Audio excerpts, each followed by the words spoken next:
Welcome to This Explainer. Today, we're unpacking what honestly might be the single most powerful, almost magical force in the entire financial universe. We're talking about compound interest.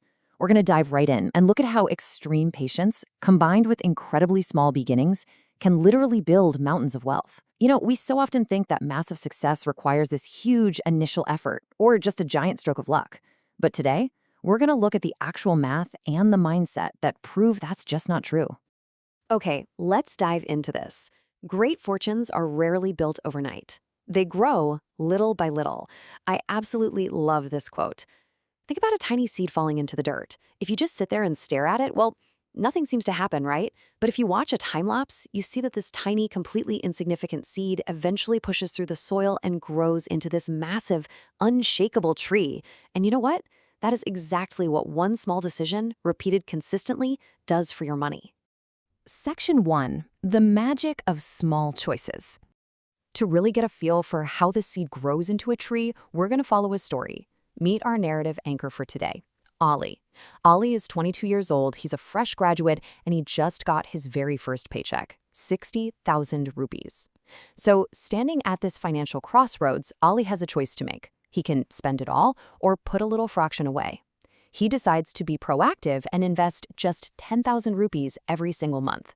Now, let's contrast this with his buddy Bilal. Bilal sees what Ali is doing and, well, he literally laughs. He's like, 10,000? That's nothing, man. How is that ever going to make you rich? Bilal's super skeptical. He decides to just spend his cash and live in the moment. So ask yourself, which mindset do you relate to more? Are you the proactive planner starting small, or kind of like the skeptic waiting for a massive windfall? Ali doesn't even have a grand master plan yet, but he is committing to just staying consistent. Section 2. How compounding actually works. Let's lift the hood here and check out the actual mechanical engine driving Ali's investment.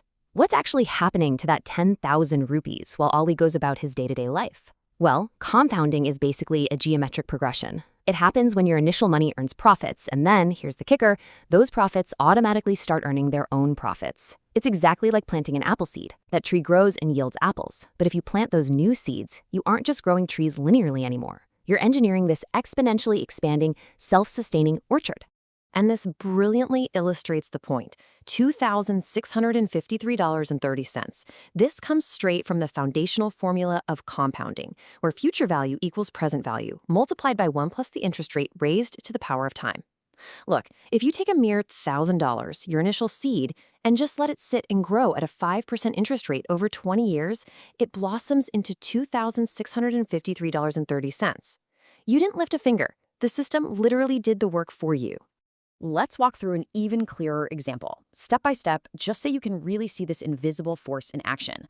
Say Ali invests 100,000 rupees at a 10% annual return. In year 1, it grows to 110,000 rupees, right? He made a 10,000 rupee profit. Simple enough, but watch what happens in year 2. He's no longer just earning profit on his initial 100,000. Now he's earning 10% on the new total of 110,000. So it bumps up to 121,000 rupees. Did you catch what just happened there? His money grew by 11,000 this time, without a single ounce of extra effort on his part. His money is out there in the world, working a full-time job for him. Section 3. Time. Your greatest asset. So we get the math now, but there is this one absolutely crucial variable that dictates whether you end up with a small little garden or a massive orchard. Let's bring Bilal back into the mix. Bilal finally realizes Ali was right all along, but he's waited a decade. He starts investing his 10,000 rupees at age 32, and he does this for 20 years. Now, Ali, remember, started at 22 and invests for 30 years. They are putting in the exact same amount of cash out of pocket every single month. But Ali, he is going to end up with exponentially more money. Why? Not because he had some secret genius strategy, and not because he invested larger sums. Simply because he gave his money a 10-year head start. Time is, without a doubt, the greatest partner compounding will ever have. We call this the snowball effect. Picture this, tiny snowball being pushed down a really long snow-covered mountain. At first, it barely grows at all. It's small, it's slow, and honestly, it feels pretty unimpressive. But the longer it rolls, picking up more and more snow on its constantly expanding surface area, the faster and more massive it becomes. Money behaves exactly the same way. The early years of investing, they always seem painfully slow. But if you have the patience to just let that snowball keep rolling, the later growth becomes utterly explosive. Now, what's really interesting about this slide is the visual shape of this growth curve. At age 25, we're looking at a modest 100,000 rupees. Fast forward 20 years to age 45, and it's grown nicely to 670,000. But pay close attention to what happens when we hit age 65. It shoots all the way up to 4,520,000 rupees. Boom. That is that classic hockey stick growth. The absolute biggest leaps happen in those final decades, purely because your earlier earnings have started earning their own massive earnings. Section 4. The Warren Buffett Secret. Let's zoom out from our hypothetical numbers for a second and look at one of the most successful investors in human history, Warren Buffett. He is a billionaire many times over. But here is the most mind-blowing fact about his wealth. Roughly 99% of his net worth was generated after his 50th birthday. Crazy, right? Why? Well, because Buffett started investing as a child.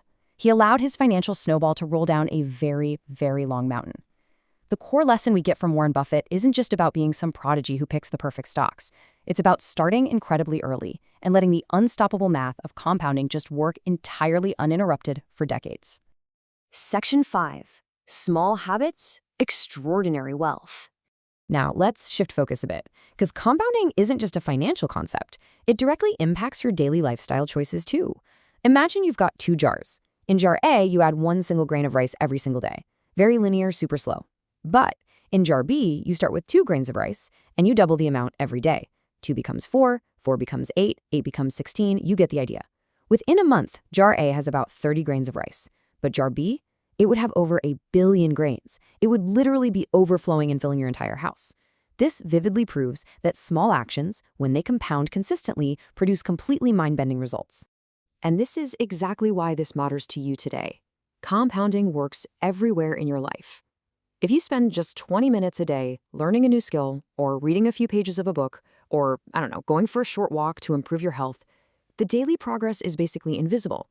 But over 5 years, you become a master of that skill, you've read hundreds of books, and your physical health completely transforms. Lasting success in any area of life is never, ever built by giant, exhausting leaps. It is built by small, completely manageable habits repeated over time. Let's bring it all back to Ali. Years down the line, Ali is older. He's got a comfortable home, a happy family, and true financial freedom. He didn't start rich, he just started. So the crucial point is to remember this formula. Small investments plus time plus consistency equals extraordinary wealth. The amount you start with matters, sure, but your consistency, that matters significantly more. We've seen the math, we've walked through the metaphors, and we've looked at the real-world proof. The mechanics of compounding are just undeniable. As the old saying goes, the absolute best day to start planting your orchard was yesterday. But the second best day? That's today. So I'll leave you with this. Knowing what you know right now about the snowball effect, what small, entirely manageable choice are you going to make today?